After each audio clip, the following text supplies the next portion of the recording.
네, 안녕하십니까. 중앙방역대책본부 상황총괄단장입니다. 3월 8일 정례 브리핑을 시작하겠습니다. 먼저 코로나19 주간 동향 및 위험도 평가 결과를 말씀드리겠습니다. 지난 3월 1주차 주간 코로나19 발생 동향은 일평균 재원 중 위중증 환자는 150명, 일평균 사망자는 11명, 그리고 일평균 확진자는 약 9,300명을 기록했습니다.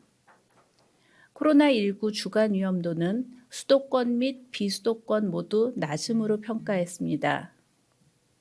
신규 확진자, 신규 위중증 환자, 그리고 사망자 수, 60세 이상 확진자의 비율이 지속적으로 감소 추세이며 의료 대응 역량 지표의 안정세를 고려한 것입니다. 주간 신규 확진자 수는 전주 대비 7% 감소하여 일평균 약 9,300명으로 총 6만 5천여 명입니다. 감염 재생산 지수는 0.93으로 9주 연속 1 미만을 유지했습니다. 연령대별 발생률을 살펴보면 10대에서 전주 대비 일평균 발생률이 증가했습니다. 발생률이 높은 연령대는 80대 이상, 30대, 20대의 순으로 고령층 및 젊은 연령층에서 발생률이 높았습니다.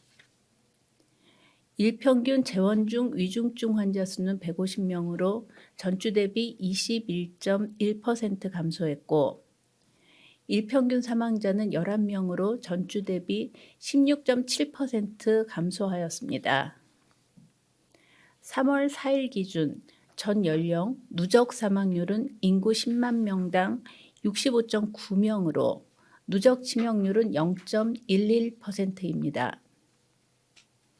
오미크론 BN1의 검출률은 57.5%로 1월 4주에 우세종화된 이후 50% 후반의 검출률을 유지하고 있습니다.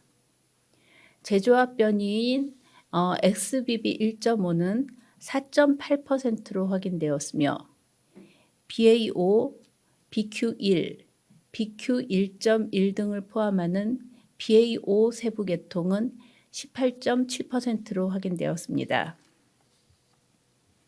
다음은 신종 감염병 대유행 대비 중장기 계획 추진 방안을 말씀드리겠습니다.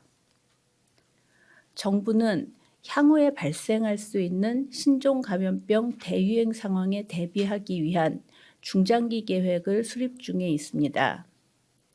사스, 신종플루, 메르스, 코로나19와 같이 신종 감염병의 발생 주기는 점점 줄어들고 그 피해 규모는 확대되는 등 감염병 대유행에 대한 미래 위험이 큰 상황입니다. 또한 대유행에 대한 대비는 국민 건강과 사회 안전의 필수적인 사항으로 해외 주요국 및 국제기구도 이와 같은 계획 수립에 박차를 가하고 있습니다. 정부는 지난 3년간의 코로나19 대응에 대한 평가를 바탕으로 백신 치료제와 같은 대응 수단을 신속하게 확보하고 대규모의 장기간 유행도 안정적으로 관리가 가능하도록 방역 의료 대응 역량을 확충하고 취약계층을 두텁게 보호하며 안전한 사회를 실현하기 위한 중장기 계획을 수립하고자 합니다. 신종감염병의 감시, 초기 대응, 대규모 유행 관리, 일상 회복, 치료제 백신 연구 개발, 법제도 개선 등 각 분야에 대해서 관계부처와 긴밀히 협의하여 계획을 수립할 예정입니다. 최종 확정된 계획은 공개 토론회, 전문가 의견 수렴을 거쳐서 5월 초에 발표하도록 하겠습니다. 다음은 중국, 홍콩, 마카오 출발 입국자에 대한 조치 해제에 대하여 설명드리겠습니다. 3월 11일부터 중국, 홍콩, 마카오발 입국자에 대해 입국 전 검사 및 Q코드 의무화 조치를 해제하기로 하였습니다. 중국 내 코로나19 상황이 춘절 연휴 이후에도 한 달 이상 안정세를 지속하고 코로나 바이러스 유전체 분석 결과도 우려할 만한 신규 변이가 발생하지 않은 것으로 확인되어 중국 코로나19 상황이 안정화 상태에 있다는 판단에 따른 결정입니다.